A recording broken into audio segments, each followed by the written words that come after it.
मजहब इस्लाम का परचम लहरा रहा है। इस पूरे इहाते में 600 जलीलुल कद्र औलिया अल्लाह आराम फरमा रहे हैं। जैसे ही वो ताबूत खोला गया तो उस जमाने के लोगों ने अपनी माथों की आंखों से देखा कि औलिया अल्लाह जिंदा होते हैं। ये सरापा करामत है कि आपका लबे मुबारक बढ़ा हुआ था, नाखून मुबारक बढ़े हुए थे। चुनावी एक रिवायत यहाँ बहुत मशहूर है कि खून देखा गया, जो मजदूर निकाल रहा था उसका फावड़ा या कुछ लगा तो खून मुबारक निकलने लगा। तो ये भी एक करामत है कि औलिया कराम अपने मज़ारों में जिंदा होते हैं। जिंदा होने का सबूत है कि आपका जो जसद मुबारक है वो तरोताज़ा रहा। बिस्मिल्लाहिर्रहमानिर्रहीम।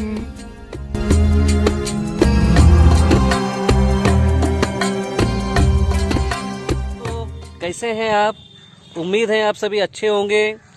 हम इस समय जियारत करने आए हैं शाह बुखारी जी का। यहाँ पर मज़ार शरीफ है। ये जनपद इलाहाबाद, जो अब प्रयागराज के नाम से जाना जाता है, यहाँ के मेंडारा गांव में। तो आइए हम आपको ज़ियारत करवाते हैं यहाँ के मज़ार का और यहाँ के बारे में आपको बताते हैं। आज हम आपको ज़ियारत करा रहे हैं 970 साल पुरानी दरगाह शाह अब्दुल हकीम बुखारी साहब की, जो बहुत ही अच्छी शख्सियत है, जिनका बहुत ही यहाँ पर लोग आकर सैफ पाते हैं। लोग बताते हैं कि लोग खाली आते हैं लेकिन मुरादों की झोली भर कर जाते हैं।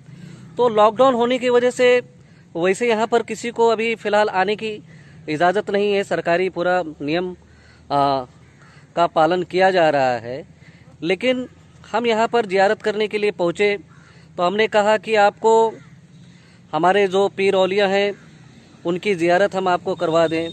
तो शाह अब्दुल हकीम बुखारी साहब का ये 970 साल पुराना मज़ार है और इसके बारे में आइए हम जानते हैं। हम आपको मज़ार के अंदर लेके चलते हैं और यहाँ के जो भी जिम्मेदार लोग हैं उनसे हम जानने की कोशिश करते हैं कि ये मज़ार कैसे बना, इसकी तामीर किसने की और तरह तरह के क्या मतलब है, सब पूरी जानकारी हम आपको देते हैं। आप बने रहिए हमारे साथ, मोहम्मद मुकीम शेख के साथ। हम बनेंगे आपकी आवाज़ और आपकी आवाज़ बनेगी हिंदुस्तान की आवाज़। आइए हम चलते हैं, आपको मज़ार दिखाते हैं और वहाँ के बारे में पूरी जानकारी देते हैं।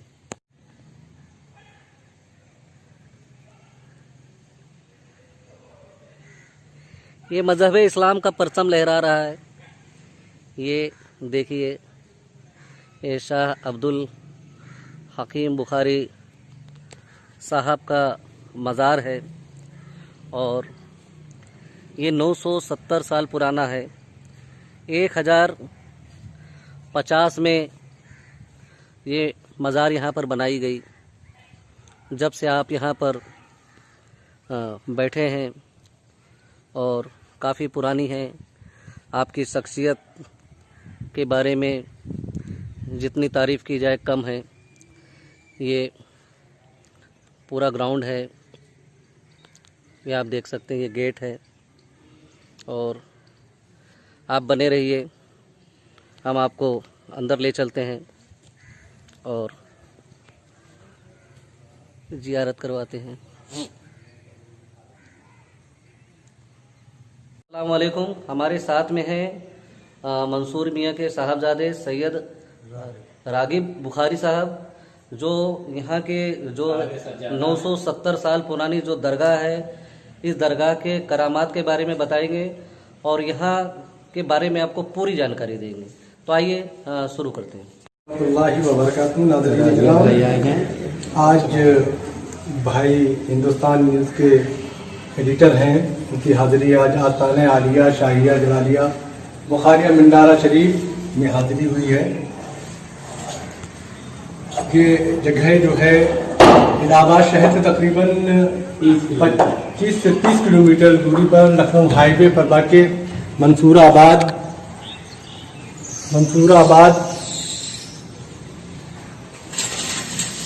जैसे दक्षिण जानिब मेंडारा शरीफ कस्बा वाक़ है, यहाँ पर यह आस्थाना मौजूद है।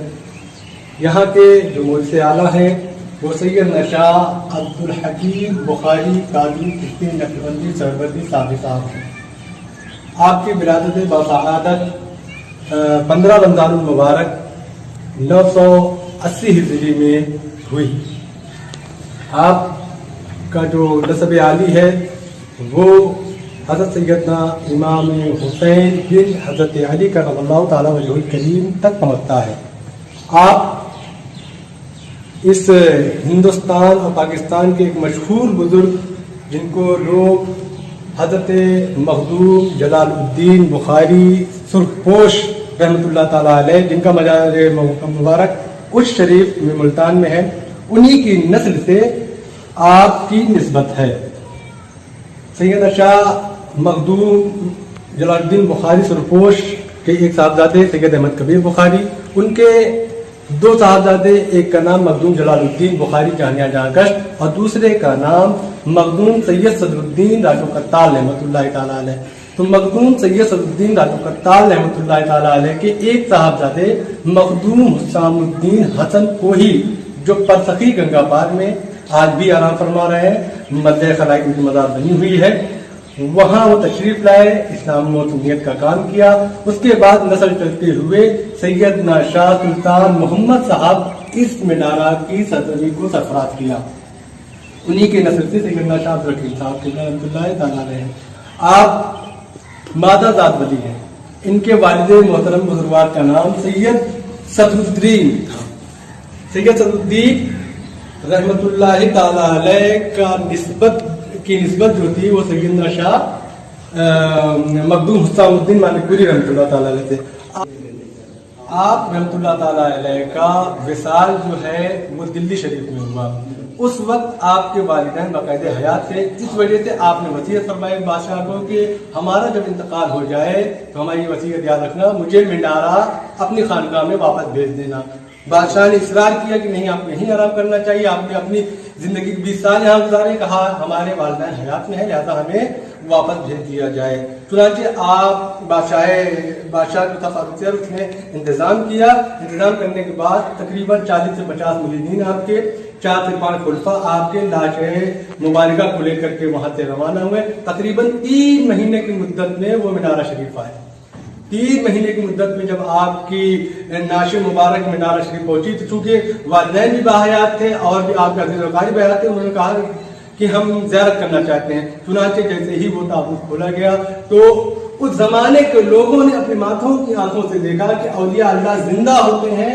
ये सरापा करामत है कि आपका लबे मुबारक बढ़ा हुआ था, नाखून मुबारक बढ़े हुए थे। चुनांचे जब उस वक्त के उलमाए किराम ने देखा, कहा कि इसको तराशा जाएगा, दोबारा से गुस्ल दिया जाएगा, फिर से तदफीन की जाएगी। चुनांचे ऐसा ही हुआ और आपने एक वसीयत ये भी की थी कि हमें जिस चीज में ले आया जाएगा उसी में हमें दफन किया जाएगा। चुनांचे रवायतों में है कि आप जिस ताबूत में आए थे उसी ताबूत में यहाँ दफन किया गया। आप देख सकते हैं आज भी मज़ार कच्ची है।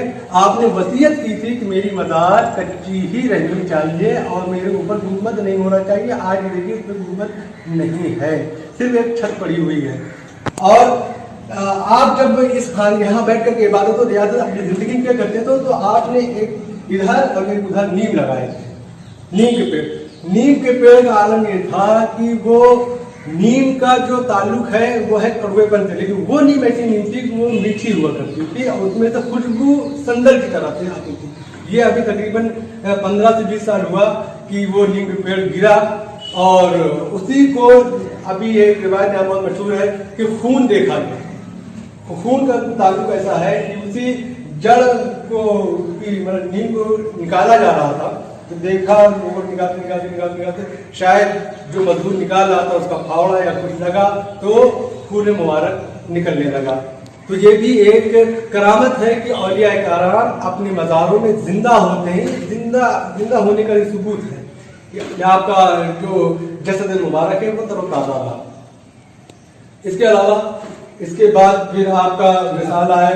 विसाल से तकरीबन 1050 हिजरी में आपका विसाल भी हुआ। विसाल होने के बाद आपके इसी खानवादे में जो है फिर सज्जादा नशीन हुए। आप देख सकते हैं इनके पायसे का नाम बता दीजिए बस। आप इसके पाकिस्तानी देख सकते हैं। ये दाहिने साइड पे सैयदना शाह हाफिज मोहम्मद हुसैन साहब क़िबला रहमतुल्लाहि तआला अलैह हैं। ये हज़रत सैयदना शाह काज़िम क़ज़ा सैयदना शाह मौलाना अब्दुल करीम बुखारी रहमतुल्लाहि तआला अलैह की मज़ार मुबारक है। वो सैयदना शाह हाफिज मोहम्मद हुसैन साहब क़िबला बुखारी मंडारवी रहमतुल्लाहि अलैह की मज़ार है। उसी के बाद उन्हीं के समझ लीजिए कि सज्जादनशीन और खल्फ़े अकबर है सब। ये उन्हीं के कोई लड़का है, कोई पोता है। ये है सैयदना शाह अहमद हुसैन साहब क़िबला बुखारी रहमतुल्लाहि तआला, जो कि हाफिज साहब क़िबला रहमतुल्लाहि तआला अलैह के लखते जिगर हैं, लड़के हैं। ये है सैयदना शाह अब्दुल मजीद मियां साहब क़िबला बुखारी रहमतुल्लाहि तआला अलैह, ये इनके लड़के हैं। और ये 3 भाई थे, उनका मज़ार अलग है। इनके लड़के हैं वो सैयदना शाह मिस्कीन मियां साहब क़िबला बुखारी रहमतुल्लाहि तआला अलैह। और उधर देखेंगे तो वहाँ 2 मज़ार सैयदना शाह अब्दुल करीम बुखारी रहमतुल्लाहि तआला अलैह की। एक है सैयदना शाह अब्दुल रऊफ उनको कुट्टू मियां रहमतुल्लाहि तआला अलैह, बीच वाली मज़ार सैयदना शाह अब्दुल अलीम मियां साहब क़िबला रहमतुल्लाहि तआला अलैह। और ये है हज़रत सैयदना शाह हाफिज मोहम्मद हुसैन और सैयदना शाह अब्दुल करीम के खादिम खास मुन्ना मियां बनारसी रहमतुल्लाहि तआला अलैह के नाम से जानते हैं, जो कि बनारस के रहने वाले थे।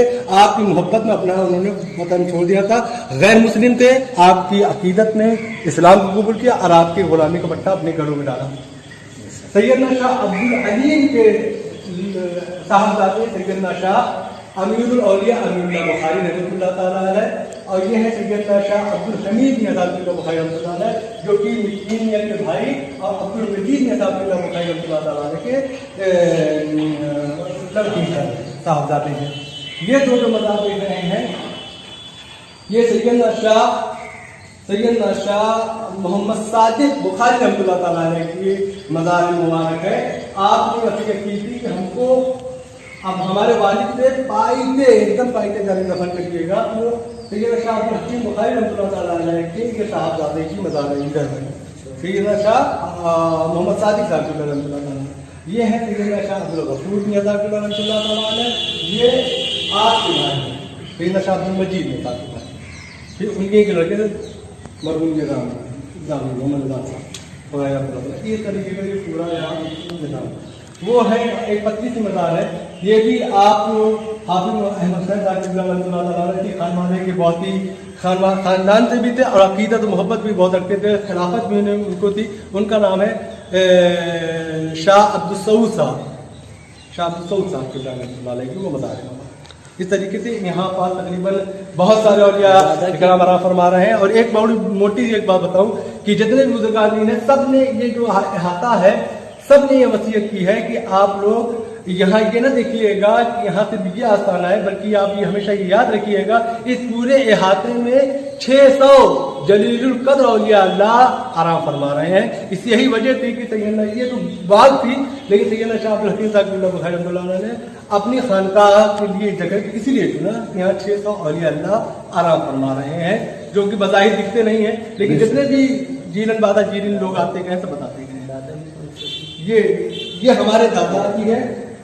और जिस तरीके से दादाजी का नाम भी बता दीजिए, दादाजी का नाम भी बता दीजिए। ये हमारे दादा सैयदना शाह अमीरुल औलिया अमीरुल्लाह बुखारी रहमतुल्लाहि तआला अलैह। ये हमारे नाना की मज़ार है सैयदना शाह अब्दुल हमीद बुखारी रहमतुल्लाहि तआला अलैह। अब ये जो सिस्टम चला रही है, ये नाना ये दादा, ये नाना ये दादा, ये नाना वो दादा, ये ऐसे ही चला जाएगा। अच्छा, एक नाना एक नाना एक नाना एक दादा एक नाना एक दादा। चलिए, बहुत बहुत शुक्रिया, आपने अपना कीमती वक्त दिया। और ये आपका जो पैगाम है उसको इंशाल्लाह हम पूरी दुनिया में पहुंचाने की कोशिश करेंगे। और अभी तो ये हमने कट शॉट बनाया, इसका पार्ट 1, पार्ट 2, पार्ट 3 और फिर हम आएंगे और एक एक मज़ार के बारे में और पूरा डिटेल के अब लेंगे आपसे। तो बहुत बहुत शुक्रिया। और आप जो लोग यहाँ पर मेरे साथ मौजूद हैं, आपने भी जो मज़ार की बुखारी साहब की ज़ियारत की, आप अगर यहाँ नहीं आ सकते हैं तो आप वहीं से दुआएं मांग लीजिए। और अगर आप इस मज़ार पर आना चाहते हैं तो यहाँ पर कैसे आना है उसका पूरा हम रास्ता आपको बताएंगे और इन साहब का नंबर भी दे देंगे, जिससे आपको यहाँ पर पहुँचने में कोई दिक्कत ना हो।